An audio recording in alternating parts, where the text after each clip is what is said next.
Lailson aí sempre começou a gravação, então, módulo de fé, estamos no final do módulo de fé, e hoje a gente vai falar especificamente, né, uma aula especial, porque normalmente a gente fala de conceitos, a gente traz, né, de modo sistemático ali, o que a Bíblia como um todo fala, só que a Bíblia, ela é um livro muito interessante, porque ela nos traz personagens, né, personagens que servem como modelos, né, para a gente estar seguindo. E Abraão, em específico, eu trouxe Abraão aqui porque ele é o modelo de fé que nós temos na Bíblia, né? Assim como Davi é o modelo de homem segundo o coração de Deus, ou um modelo de coração que se quebranta diante da presença do Senhor, sei lá, Samuel, um exemplo de oração, né? Então, a gente tem o exemplo de Abraão como um exemplo de fé, né? Abraão, ele é tido como o pai da fé. E ele também é o primeiro patriarca. Lembrando aí o pessoal, quem quiser falar, né, quem nunca participou, tem uma mãozinha aqui, ó. O pessoal clica na mãozinha, tá? Levanta, eu cedo aí a palavra, né? É interessante a gente estar sempre interagindo. E também tem aqui, ó, do lado dessa, onde mostra todos ali, ó, tem um chat, né? Se o pessoal quiser mandar pelo chat, pode estar mandando também, beleza? Beleza, então vamos falar sobre Abraão, né? Antes de mais nada, a gente recapitula a nossa última aula. Na nossa última aula, a gente trouxe, né? Então, características do mundo moderno que prejudicam a nossa fé. E a gente trouxe aí o imediatismo e o materialismo como duas características aí que impedem a gente de estar tendo mais fé, de estar, né? A fé ela é desacreditada quando você não vê o mundo espiritual em primeiro plano, mas vê o mundo material e passa a acreditar somente naquilo que os seus olhos veem, naquilo que os seus olhos enxergam, que nem São Tomé, né? Eu só creio se eu ver, eu só creio se eu tocar nas suas feridas, né? É desse tipo de materialismo que a gente está falando, né? Não necessariamente o materialismo com a conotação consumista, né? Que também é um mal na nossa sociedade, mas trazendo esse tipo de materialismo, né? Em colocar como mais importante o mundo material do que o mundo espiritual e muitas vezes até ignorando completamente a realidade que é o mundo espiritual. E o imediatismo é justamente aquela característica de que a gente quer tudo para ontem, né? Então a gente muitas vezes até ora a Deus, mas não espera em Deus, e a fé ela é testada no tempo. Não adianta. Fé e tempo são duas coisas que não se separam, porque não seria necessário ter fé se tudo acontecesse no tempo que a gente queria. Pediu, ganhou, né? Não é assim que Deus age. Então, eu até dei o exemplo, né, que antigamente a pessoa levava um dia inteiro, às vezes, para fazer uma pizza, para comer de noite com a família, né? Amassava o pão e tal. Hoje em dia, se não chegar a pizza em 30 minutos, tu já reclama, né? Hoje em dia, tu tem algum problema no teu trabalho, né? E tu resolve ali, mesmo que seja meia-noite, tal, tu manda uma mensagem. E então é a tecnologia que chega, por um lado, é bom, pode auxiliar sim na nossa caminhada espiritual, a gente deve utilizar dessa forma a tecnologia, mas por outro lado, realmente a gente se torna pessoas mais impacientes e isso prejudica a questão da nossa fé, beleza? A gente realmente se torna pessoas condicionadas a não ter, a não saber esperar em Deus, tá bom?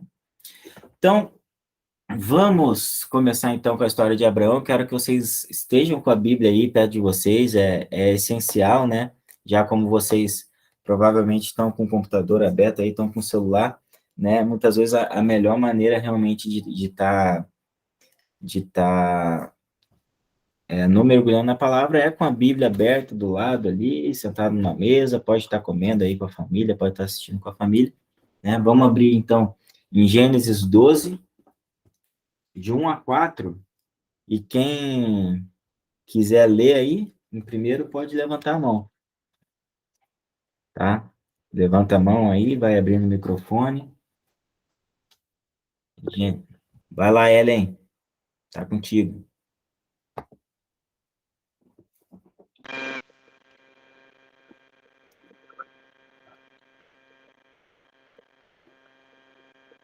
Ellen? Opa, deu ruim. Alguém mais quer ler aí? Senão eu vou ler aqui, já tô com ele aberto, tá bom? Ó, capítulo 12, versículo do 1 ao 4, tá? Então o Senhor veio a Abraão e lhe ordenou: sai da tua terra, da tua parentela e da casa de teu pai, e dirige-te à terra que te indicarei. Eis que farei de ti um grande povo.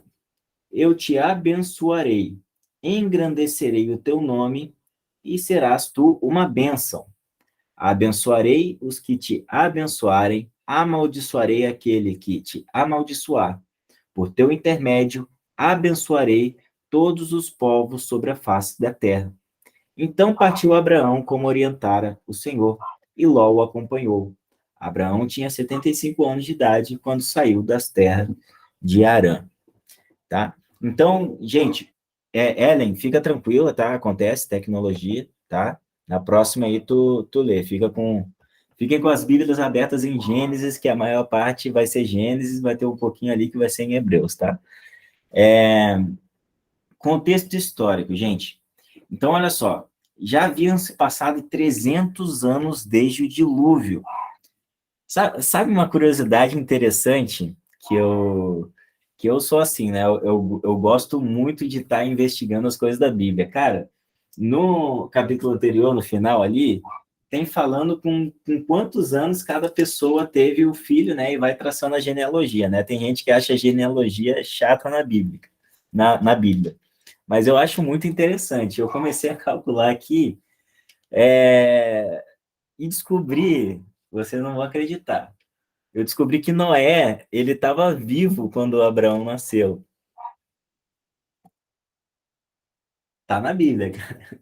Se você ler aí, ó, depois anota aí, Gênesis 11, a partir do versículo 10 ali, e faz o cálculo direitinho, né? Eu não sei onde é que estava morando Noé no final da vida dele, né? A gente só sabe aí dos primeiros 100 anos, né, da vida de Noé, ou 200 anos, não sei, que é a época mais ou menos ali que ocorreu o grande dilúvio, mas o fato é que haviam se passado 300 anos do dilúvio, né, e uma sucessão grande ali, né, de descendentes, né, então a média ali, o pessoal tinha filho mais ou menos com uns 30 anos de idade, né, até chegar em Noé.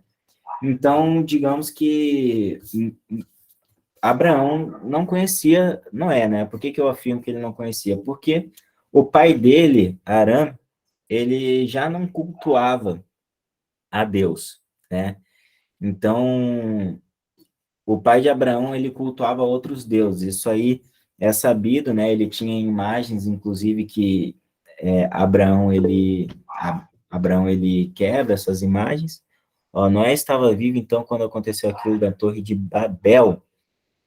Sim, pela Bíblia, sim, tá? Você lê, então, do versículo 11, tá? Inclusive, a questão da Torre de Babel provavelmente pode ser um dos fatores que faz com que realmente Abraão não tenha conhecido Noé, né? Mesmo sendo um ascendente. A gente sabe que a Torre de Babel aí foi uma grande confusão, né? Que aconteceu. Não, também bugou minha mente, Ellen. Eu, assim, fiquei impressionado, mas, assim, tá na Bíblia, né? Se você ler a partir do versículo 10 do capítulo anterior, né? Do capítulo 11. Mas vamos deixar essa questão de lado, é só uma curiosidade. Eu gosto de curiosidade. O pai de Abraão, então, ele não cultuava o Deus de Noé, né? A gente sabe que na Torre de Babel houve esse movimento, né, dos homens de querer ser maior do que Deus, né? E Deus confundiu todo mundo, né? Inclusive, mais ou menos naquela época que surge outras religiões, outras idolatrias, com o surgimento de várias línguas, né? As pessoas começam a cultuar várias imagens, várias entidades diferentes, né? Então, uma grande confusão mesmo. E Abraão, ele é descendente de Sem, né? É descendente de Noé, descendente de Sem, mas ele não conhecia Deus de primeiro momento, não cultuava esse Deus. Então, Deus, ele chega e fala para Abraão, isso que eu acabei de ler, né? E foi a primeira vez que Abraão ouviu a voz de um Deus que ele não conhecia. Não era o Deus do pai dele, né? Que nem Jacó, por exemplo, é Deus de Abraão, Deus de Isaac, né? Quem era das 12 tribos? Era o Deus de Abraão, Deus de Isaac, Deus de Jacó, Deus de Judá, e por assim vai. Ou seja, vai se criando um legado espiritual de fé. E Abraão, ele não recebe esse legado da família dele. Abraão, ele é como um novo convertido, cuja família não cria no mesmo Deus que ele, entendeu? Então, Abraão, por meio da fé, ele acredita no chamado desse Deus, né? E vai para a terra que Deus indica. Justamente por isso que Abraão é o pai da fé, certo? Então, vamos analisar aqui mais a fundo essa promessa que Deus faz a Abraão, né? Então, olha só, são duas ordens condicionantes, a gente viu no nosso módulo anterior de promessas, né? Que as promessas de Deus, elas se cumprirão, sim, mas muitas delas, elas têm uma condicionante, ou seja, para você receber a bênção, você está condicionado a cumprir as ordens dessa promessa, certo? Então, olha lá, duas ordens e três promessas, tá? Então, primeira ordem, sai da tua terra e da tua parentela. O que que significa isso? Saia da sua zona de conforto. Você está bem aí. Se você ler um pouquinho antes, você vai perceber o seguinte, que de alguma maneira, Arã, ele já sentiu que ele tinha que ir para Canaã. Por quê? Porque o filho de Arã, não, desculpa, Terá, que é o pai de Abraão. Terá, ele já sentiu que ele tinha que ir para Canaã, tá? Ali no capítulo 11, no final do capítulo 11, diz que ele se planejou para ir até Canaã. Por quê? Porque o filho dele, a gente não sabe por quê, né, em quais circunstâncias, o filho dele, que se chama Arã, morreu. E ele, num luto, né, ele decide ir para Canaã, só que ele para no meio do caminho, na cidade de Arã, ou seja, uma cidade que tinha o mesmo nome do filho dele que morreu, e ele fica paralisado no trauma dele, né? Fica naquela cidade e Deus, então, chama Abraão e fala assim, olha, Abraão, saia da tua zona de conforto, saia da casa do teu pai. Então, o pai de Abraão, ele era rico, tinha vários rebanhos, né? Era um cara conceituado, né? Então ele diz, ó, sai da tua zona de conforto, sai da tua terra, da tua parentela. E Abraão vai, né? Vai sem nenhum rebanho, vai, né, digamos assim, com pouca coisa, com poucos bens que ele tinha, ele vai e atende o chamado de Deus, né? Lembrando que naquela época não tinha transporte, era tudo a pé, caminhar a pé sozinho era difícil, com algumas pessoas, como ele foi, mais difícil ainda. Ele foi com o sobrinho dele, com familiares, né? Ele já tinha esposa, etc.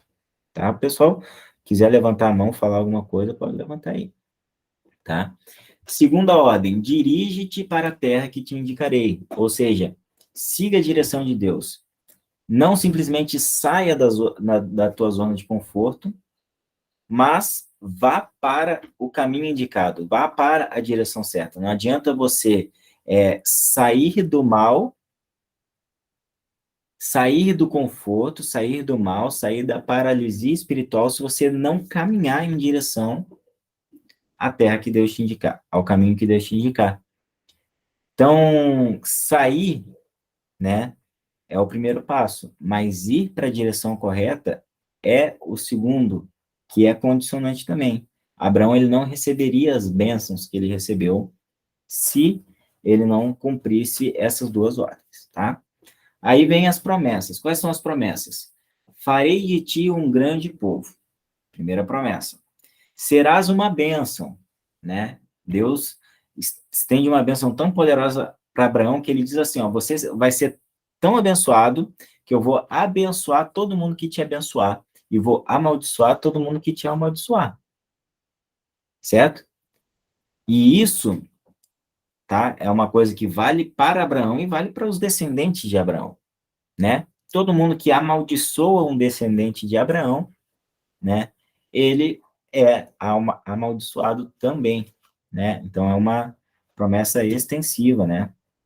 E por teu intermédio eu abençoarei a todos os povos da face da terra, tá? Essa profecia ela se cumpriu em Jesus Cristo, né? Descendente de Abraão, que então por intermédio de Abraão, da descendência dele, toda a face da terra foi abençoada, inclusive aqueles que não eram da linhagem, né? Então, notem bem, Abraão, ele cumpre essas duas ordens de Deus pela fé. E ele vive uma vida inteira que ele não vê essas promessas elas serem cumpridas totalmente, apenas parcialmente, né? Então vamos lembrar que Abraão, ele viu somente um filho, né? Isaac, o filho da promessa, né? Então, ele não vê a descendência dele se tornando um grande povo. Não é que nem Jacó, que teve 13 filhos, né? Que, pô, realmente daqui vai sair uma grande descendência. Não, Abraão teve um único filho, né? Que contaria para a linhagem dele, né? Que era o filho dele com Sara. Então, e ele teve no final da caminhada dele, né? O Isaac, ele vem depois que Abraão percorre um longo caminho, né? E durante todo esse tempo ele estava sem descendência, né? Aí vem Ismael, né? Que a gente vai falar sobre esse caso depois, e vem Isaac logo depois, tá bom? Mas já no finalzinho da caminhada de Abraão que vem Isaac, ok? E essa promessa de que ele abençoaria todos os povos da face da terra, né? É uma promessa que só foi cumprida em Cristo, né? E ela está se cumprindo até os dias de hoje. Então, vamos lá. Gênesis 12, do 6 ao 9. Se alguém quiser ler, levanta a mão. Ellen, tu quer tentar ler dessa vez?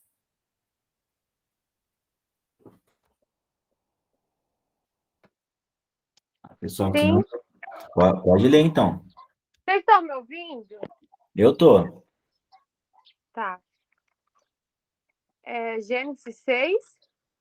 Gênesis 12, do 6 ao 9. Tá. Abraão atravessou o país até que chegou a Siquém, um lugar santo, onde ficava a árvore sagrada de Moré. Naquele tempo, os cananeus viviam nessa região. 7. Ali o Senhor apareceu a Abraão e disse: Eu vou dar esta terra aos seus descendentes. Naquele lugar, Abraão construiu um altar a Deus, o Senhor, pois ali o Senhor havia aparecido a ele. 8. Depois disso, Abraão foi para a região montanhosa que fica a leste da cidade de Betel, e ali armou o seu acampamento. Betel ficava a oeste do acampamento, e a cidade de Ai ficava a leste. Também nesse lugar, Abraão construiu um altar e adorou ao Senhor. 9. Dali, ele foi andando de um lugar para o outro, sempre na direção sul da terra de Canaã. Amém. Então, notem bem, tem aqui um mapa, né, para vocês observarem a caminhada, né? Essa é a trajetória de Abraão durante toda a vida dele, tá?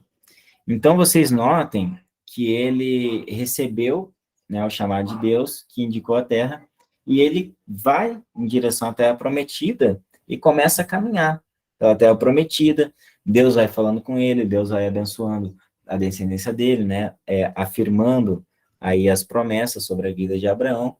Então, ele percorre um longo trecho, né, numa vida bem de peregrinação, né, e de alguma forma ele passa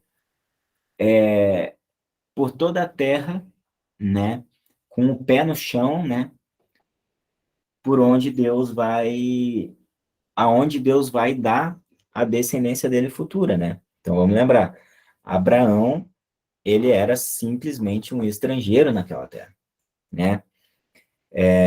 Abraão conquistar, a descendência de Abraão conquistar realmente essa terra, vai mais uns 500 anos aí para frente, entendeu? Até eles, mais de 500, acho que quase 600, tá? Tem que fazer os cálculos depois, tá? Para eles conquistarem de fato essa terra. Então, ele era mais um estrangeiro ali numa terra, peregrinando, né? E ele, por fé, ele cria, né? Então, ele vai pisando, né? Tem até aquele versículo do Novo Testamento, onde pisares a planta dos vossos pés, né?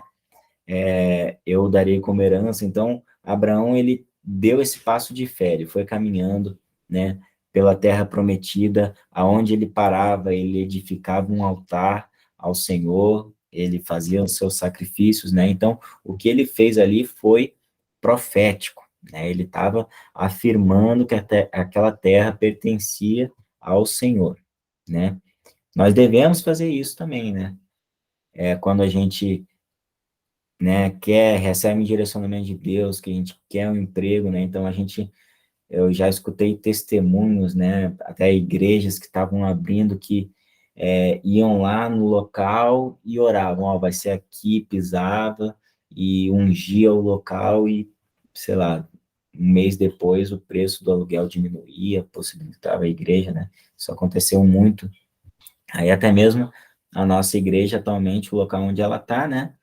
Era um local que, pelo que o pastor fala, né, 3, 4 anos atrás, é inimaginável a nossa igreja estar num local daqueles, né? Então, realmente é algo profético aí que funciona. Mas o que acontece, tá? Abraão, então, ele sofre ali um possível desvio do propósito dele, né? E a gente vai ver, né? O que eu gosto dos personagens da Bíblia, né? Eu gosto dos personagens da Bíblia porque eles não são aqueles super-heróis que fazem sempre o bem e não erram em nada, né? Até mesmo a vida de Jesus, que não errou em nada, foi uma vida cheia de dificuldades, tentações, ou seja, ele viveu tudo aquilo que um homem vive, normal, ele não era nenhum, né? Ele era um homem de fato, claro, Deus também, mas os personagens bíblicos, os heróis da Bíblia, Davi, Abraão, Salomão, me fugiu não, Sansão, né? Todos esses caras, eles vivem uma vida de acertos e erros. Fala aí, Ana. Daí acaba que a gente consegue se identificar muito com eles, né? Ele tem um quê nas histórias dele que humano, né? Humaniza o personagem, não fica tão distante. Diferente dos mitos, por exemplo, né? Isso. Exatamente, amor. Exatamente.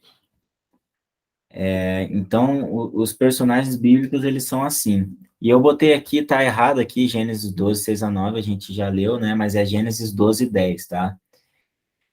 Que diz o seguinte, ó: contudo sobreveio grande escassez e fome sobre as terras de Canaã. E Abraão desceu para o Egito para ali viver algum tempo, porquanto a falta de alimentos assolava a terra. Aqui a gente vê, né, digamos assim, Abraão, ele aparentemente teve uma queda ali no nível de fé dele, né? Ele falou que era para ele ir em Abraão e a gente não vê em nenhum momento Deus falando, dando direcionamento que era para ele ir para o Egito, né? Ele poderia ter confiado na provisão de Deus e esperado que Deus, por exemplo, falasse: não, Abraão, realmente tu deve ir para o Egito, né? Mas pelas escrituras, Deus não dá esse direcionamento para ele. E o que acontece nesse momento, né? Acontece uma coisa muito peculiar, né? Que chegando no Egito, Abraão, ele fica com medo. Por quê? Porque Sara, a mulher dele, era uma mulher muito bonita, né? E ele tinha medo de ele chegar como estrangeiro numa terra poderosa e as pessoas terem inveja dele e quererem matar ou receber ele mal, porque admiraram muito a pessoa de Sara. E o que que ele faz? Ele conta, digamos que uma meia mentira, tá? Ele oculta a verdade, né? Em vez dele falar que Sara era a esposa dele, ele apresenta a Sara como a irmã dele. O que não era de todo mentira, porque Sara, ela era meia-irmã, né? Ela era filha do mesmo pai, né? Mas não era filha da mesma mãe, né? E também não tinha crescido junto, né? Provavelmente. E eles se casaram, né? Acabaram se casando, na época isso era mais do que comum, né? As famílias, elas se casaram entre si, lembrando, né? Tinha recém passado 300 anos do dilúvio, e é sabido que no dilúvio, quantas pessoas? Oito pessoas que sobreviveram ao dilúvio, né? Abraão, a esposa dele, seus 3 filhos com suas 3 esposas, tá? Então, 8 pessoas em 300 anos, a população da Terra ainda estava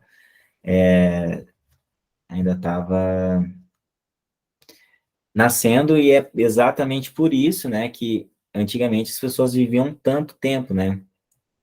Existem teólogos que falam justamente isso, né? O propósito de uma pessoa viver 900 anos, 800 anos, é justamente para que ela tenha muitos filhos e filhas. Você vê aqui, né, pegar aleatoriamente aqui, né, você vê, né, e gerou filhos e filhas, né? Após o dilúvio, Sem gerou Arfaxade, né?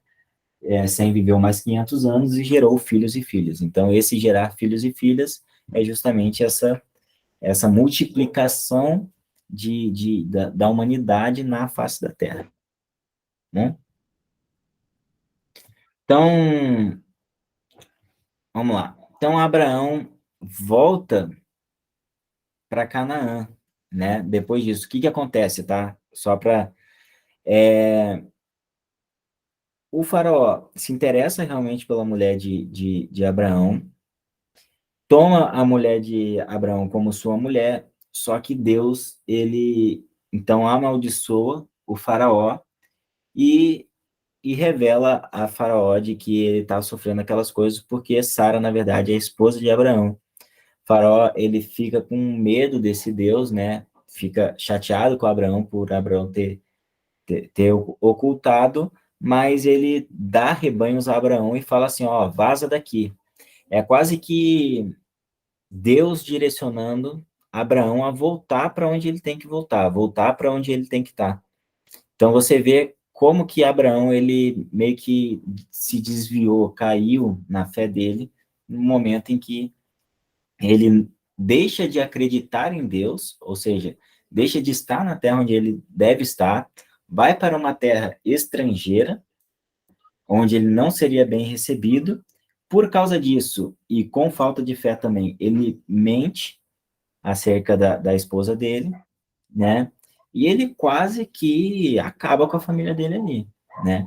Porque se Deus não fosse misericordioso com ele, Sara teria ficado esposa do faraó e não haveria descendência de Abraão. Todas as promessas que Deus teria feito para ele não teriam sido cumpridas por uma desobediência, né? Então Deus é misericordioso com Abraão e redireciona ele para voltar para a terra de Canaã, ok? Então, Gênesis 13:1, né, vai falar ali, né? Alguém quer ler?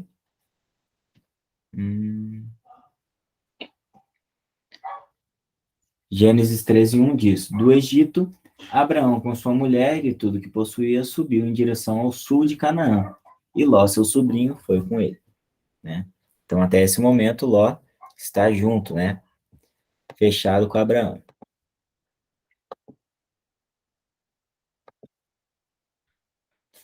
E então ocorre um impasse, né? E nesse impasse a gente consegue já perceber o quanto que a fé de Abraão ela já dá uma evoluída, né, do incidente anterior, né, em que ele vai para a terra do Egito, por escassez de comida, e agora, né, o que acontece, né?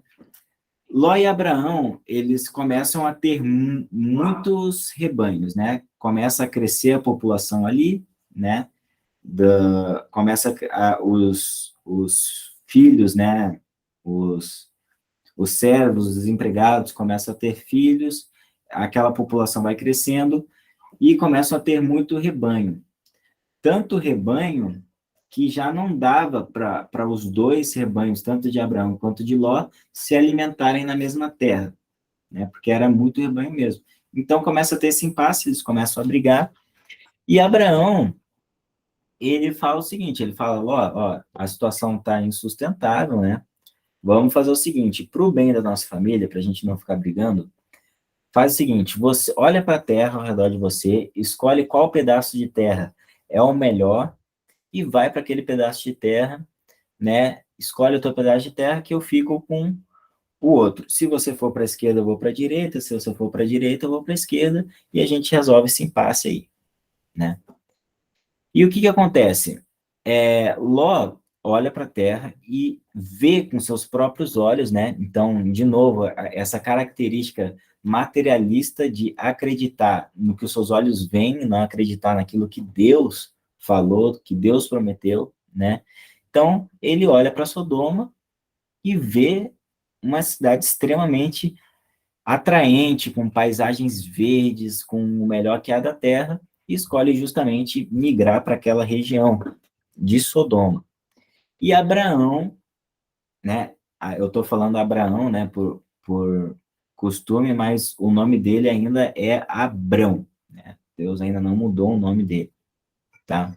Então, Abrão, ele decide ficar na terra prometida, na terra que Deus indicou. Então, Abraão, ele não olha pelos olhos, porque se fosse pelos olhos, realmente a terra mais atraente aos olhos era a terra de Sodoma. E Abraão decide, então, né, confiar em Deus, ter fé na promessa de Deus e ficar na terra que Deus indicou, na terra prometida, na terra de Canaã, tá? Alguém pode abrir aí Gênesis 13, do 10 ao 17? Deixa que eu leio, Felipe. Pode ler, Lailson. Excelente aí. Até 17, né? Olhou então Ló e viu todo o vale do Jordão, todo ele bem irrigado até Zoar. Era como o jardim do Senhor, como a terra do Egito. Isso se deu antes de o Senhor destruir Sodoma e Gomorra. Ló escolheu todo o vale do Jordão e partiu em direção ao leste. Assim os dois se separaram. Abrão ficou na terra de Canaã, mas Ló mudou de seu acampamento para um lugar próximo a Sodoma, entre as cidades do vale. Ora, os homens de Sodoma eram extremamente perversos e pecadores contra o Senhor. Disse o Senhor a Abrão, depois que Ló separou-se dele: De onde você está, olhe para o norte, para o sul, para o leste e para o oeste. Toda a terra que você está vendo darei a você e a sua descendência para sempre. Tornarei a sua descendência tão numerosa como o pó da terra. Se for possível contar o pó da terra, também se poderá contar a sua descendência. Percorra essa terra de alto a baixo, de um lado a outro, porque eu a darei a você. Então, ó, Deus aprova a atitude de Abraão, novamente confirma a promessa para ele e fala mais, né? Fala aquilo que eu falei no versículo anterior. O fato dele percorrer a terra em todo o seu comprimento, toda a sua largura, faz com que profeticamente Abraão esteja declarando que aquela terra é de posse dele, de posse da descendência dele, e é o que de fato acontece. Tá certo? Então, a gente vê aí, né, nessa passagem bíblica justamente aquilo que eu estava falando, certo? Então, Deus aparece a Abraão, tá? E dá uma nova promessa, né? Então, o que ele diz nessa nova promessa, né? Que dará a terra prometida para a sua descendência para sempre, né? Então, ele acrescenta esse para sempre, né? E isso se dá Vamos anotei aqui o versículo, mas é ali entre o 14 e o 15, tá? Acho que é no 14, tá? 13 e 14, tá?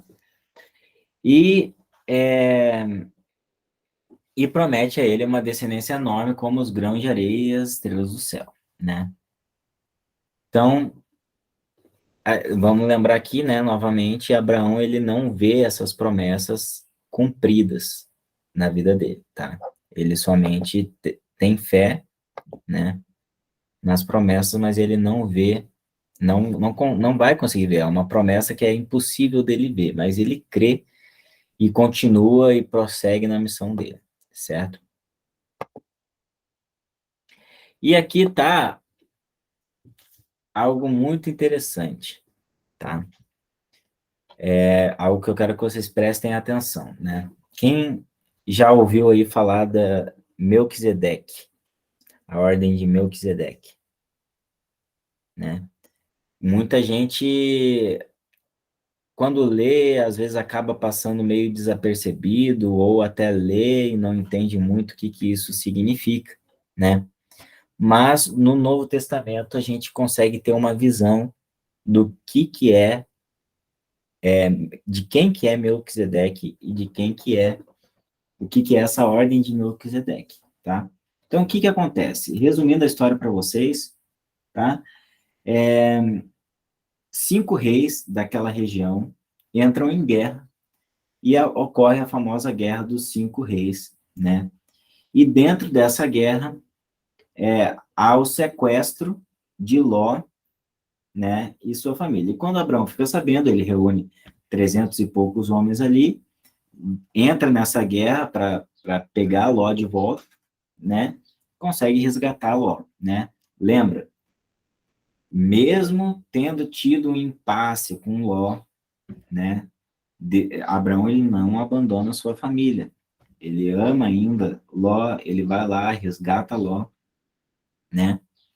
E logo depois dessa guerra, né? Desse fato que ocorreu, surge o sacerdote de Melquisedeque, tá? Então, Gênesis 14, 18, se alguém quiser ler aí, Gênesis 14, 18.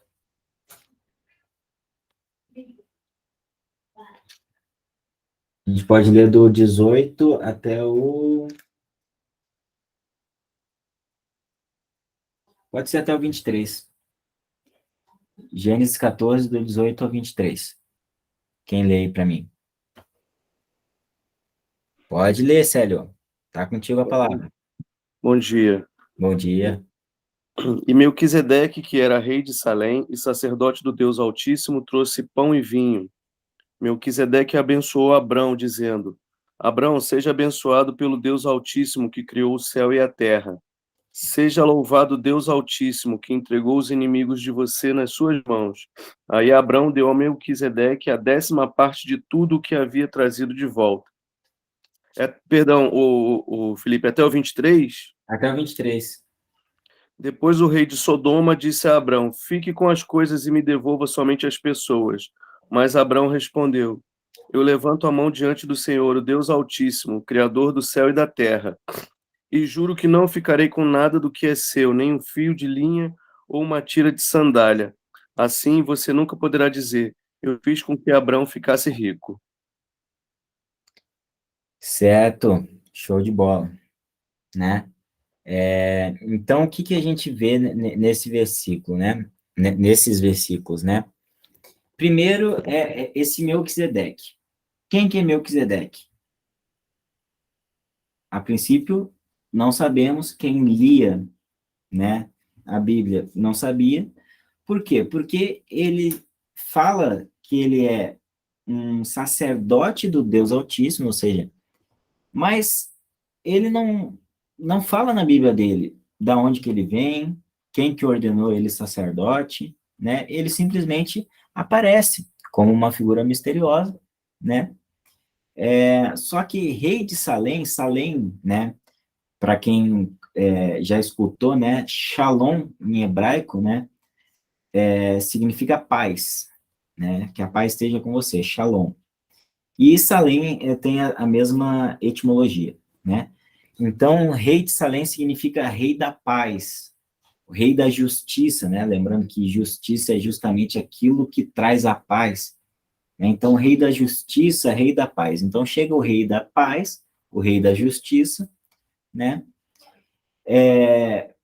O sacerdote do Deus Altíssimo, né? E traz o quê? Ele traz para Abraão o pão e o vinho. Gente, ele aqui, ele se torna um arquétipo do próprio Cristo. E o que significa arquétipo? Significa alguém que representa algo na Bíblia que simboliza, né? Que nem como a gente vai ver adiante, né? O filho de Abraão, Isaque, se tornou um arquétipo de Cristo porque era o único filho que tinha que ser sacrificado, né?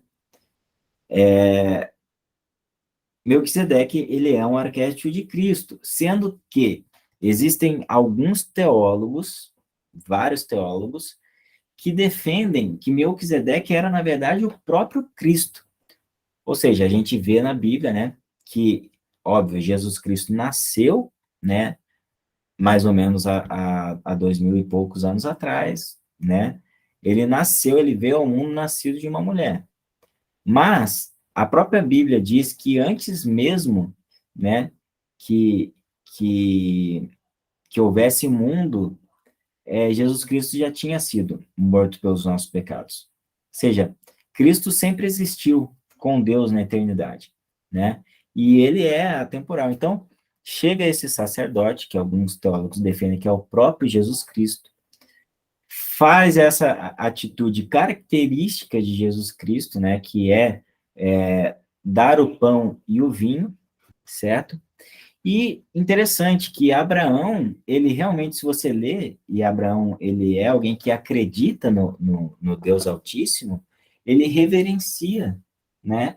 Ele se prostra diante de Melquisedeque e até mesmo dá 10% de tudo que ele tem para Melquisedeque. Ele pega 10% de tudo que ele tem, pega o dízimo e dá para Melquisedeque, né? Fala aí, Célio. Pode falar. Abre aí teu microfone. Não, perdão, Felipe, eu cliquei sem querer, tá? Perdão. Não, mas tranquilo. Fica à vontade. Então, Abraão, ele se prostra diante de Melquisedeque, né? E o que é interessante? Abraão, ele tem essa atitude de dizimista, ao mesmo tempo, né? Ou seja, ele dá o que ele tem a Deus, e ele recusa um presente que ele receberia do rei de Sodoma, né? Isso é muito interessante, né? Até mesmo uma mensagem para quem é dizimista, para nós que somos dizimistas, que entendemos o valor do dízimo. Não basta a gente dar a Deus o que é de Deus, devolver a Deus o nosso dízimo. A gente tem que também recusar todo e qualquer presente do maligno. E o rei de Sodoma, ele representava o mal. A gente vai ver mais adiante o que significa a cidade de Sodoma, né? A Sodoma era uma cidade que tinha uma conduta extremamente reprovada por Deus. É por isso que Ló, ele não é abençoado quando ele vai para Sodoma, mesmo sendo uma cidade aprazível aos olhos, né? A gente vai ver depois que Sodoma ela vai ser destruída, porque ela fazia atitudes abomináveis aos olhos de Deus. Então, quando Sodoma, o rei de Sodoma, vai dar um presente para Abraão, por Abraão ter participado também dessa guerra, Abraão recusa. Ele fala, não, para que no futuro você não diga que a minha riqueza veio de ti. Então, ele, além de dar aquilo que ele tinha a Deus, ele recusa qualquer coisa que não venha da parte de Deus, certo? Então, a gente vê, né? Então, só para completar quem que é Melquisedeque, né? E por que teólogos acham que ele pode até mesmo ser o próprio Cristo, né? Mas uma das profecias acerca do Cristo é que ele seria da ordem de Melquisedeque, né? Indicando justamente que ele não ia ser um descendente da tribo de Levi, que é a linhagem sacerdotal, digamos, a linhagem sacerdotal que Deus instituiu, né? A linhagem de... Me fugiu o nome da palavra aqui que eu ia falar. A linhagem sacerdotal carimbada, a original, sei lá. Mas, olha só o que diz em Salmos, né? Ou seja, escrito por Davi, 110, 4. O Senhor jurou e não se arrependerá. Tu és sacerdote para sempre, segundo a ordem de Melquisedeque, né? Então, Davi, a gente sabe que nos salmos dele, ele fala várias coisas proféticas, né? Inclusive, tem salmos maravilhosos dele falando da crucificação de Cristo, falando exatamente o que ia acontecer, e esse é um deles, né?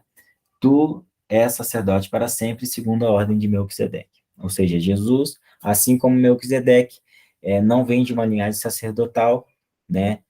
Assim como Melquisedeque, ele dá o pão e o vinho, né? Então, existem, assim como Melquisedeque, ele é o rei da justiça, o rei da paz, né?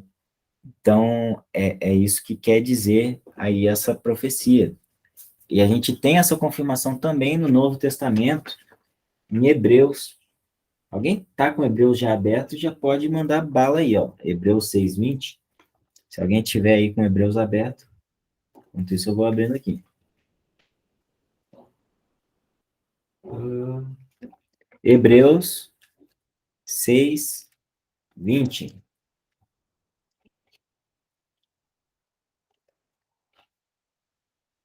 Hebreus 6:20 diz assim, ó. Onde Jesus adentrou por nós como precursor, tornando-se sumo sacerdote para sempre, segundo a ordem de Melquisedeque, né? Então, confirmação aí que Jesus Cristo, ele é da ordem de Melquisedeque. Se Melquisedeque não é o próprio Cristo, ele é um arquétipo de Cristo, certo?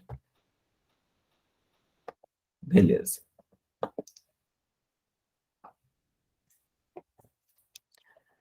Então, mais adiante em Gênesis 15, do 13 ao 16, quem quiser ler, levanta a mão aí, por favor. Gênesis 15. Pode ler. Então o Senhor falou a Abraão: sabe com toda certeza que tua posteridade será peregrina em terra alheia, e será reduzida à escravidão, e será afligida por 400 anos. Contudo, eu julgarei e castigarei a nação que a fizer sujeitar-se à escravidão. E depois de muitas aflições, teus descendentes sairão livres, levando muitas riquezas. Tu, porém, gozarás de uma velhice abençoada, morrerás em paz, serás sepultado e irás reunir-te com seus pais no mundo dos mortos. Depois de 4 gerações, teus descendentes retornarão para estas terras. Portanto, não expulsarei os amorreus até que eles se tornem tão malignos que mereçam ser severamente castigados. Certo. Então, por que você leu isso, né? Porque antes, né, Abraão estava justamente questionando a Deus, né? Dizendo assim, ó, no versículo 4 do capítulo 15, diz assim, então imediatamente, não, antes do versículo 4, ó, no versículo 3, tu não me concedeste descendência, e por esse motivo um dos meus servos, nascido na minha casa, será o meu herdeiro, né? Ele diz no versículo 2, ó, de que valerá uma grande recompensa se continuo sem filhos, né? Então, Abraão, ele está nessa conversa com Deus e está questionando a Deus. E Deus, ele revela a Abraão, não, você vai ter um filho e vai ter uma grande descendência, certo? E ele já prevê, né, que a descendência de Abraão vai passar 400 anos no Egito, mas que o Egito seria amaldiçoado, né? E a gente vê todos os impérios que subjugaram os hebreus, eles foram amaldiçoados. Isso aconteceu até mesmo com o nazismo, recentemente, né? Foi amaldiçoado por quê? Porque todo mundo que subjuga os judeus, que prende os judeus, vai ser amaldiçoado. Tá? Isso aí é histórico. Tá? É um povo que sobrevive até hoje, né? E essas profecias, elas se cumprem até os dias de hoje, né? Então, isso aqui, eu não considero, é um pouco, não é falta de fé, mas nós devemos sim falar com Deus, questionar a Deus. Beleza, Ellen, vai lá, cuida da tua filha, que Deus abençoe, bom domingo. Pessoal, eu já estou terminando, tá? Mais 5 minutos aí eu vou terminar a nossa aula, beleza? Fiquem tranquilos, tá? Começou 5 minutinhos mais tarde, vai terminar 11h05, tá? Então, Deus, ele confirma a sua promessa a Abraão, né? Então, eu não creio que Abraão aqui nesse momento teve falta de fé, ele simplesmente estava clamando a Deus, e nós devemos fazer isso, né? Nós devemos clamar a Deus. Deixa eu só ver uma coisa aqui. Sim. Realmente, eu acho que a gente pode ir encerrando a aula, né? Mas porque ainda tem mais alguma coisa, mas isso aí eu passo no próximo domingo, né? Porque realmente o ápice da fé de Abraão ele vai vir depois, e para a gente não extrapolar aí o tempo da nossa aula, tá? A gente para por aqui e na outra aula a gente começa, né, com o final da vida de Abraão, que é justamente o ápice da caminhada de fé dele, né? Mas eu gostaria de saber de vocês, né? O que que vocês conseguiram perceber aí da vida de Abraão, tá? O que que vocês acham que dá para agregar aí na vida de vocês? Quiserem abrir o microfone aí, Ingrid, Gabriele, Laílson, Célio. O que que vocês estão vendo aí da vida, caminhada de fé de Abraão até agora?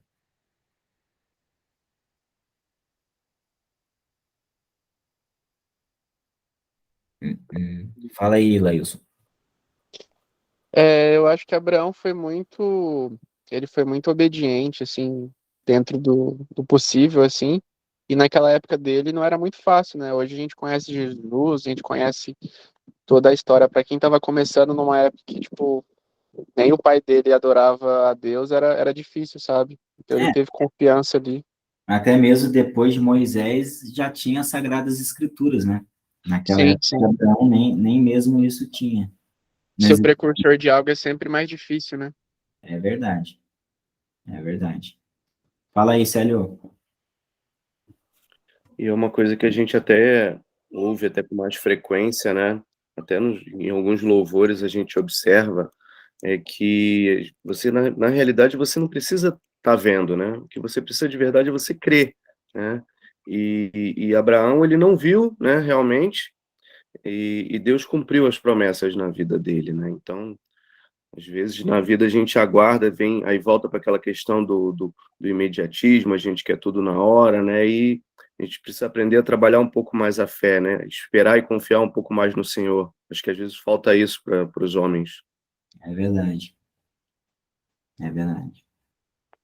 É verdade. Não, Abraão, ele de fato, né, ele tem momentos aí da trajetória dele, né, em que a gente vê que faltou a fé. Então, é justamente um aviso para a gente, né? A fé, ela é algo que ela tem que ter perseverança, ela tem que continuamente estar sendo cultivada.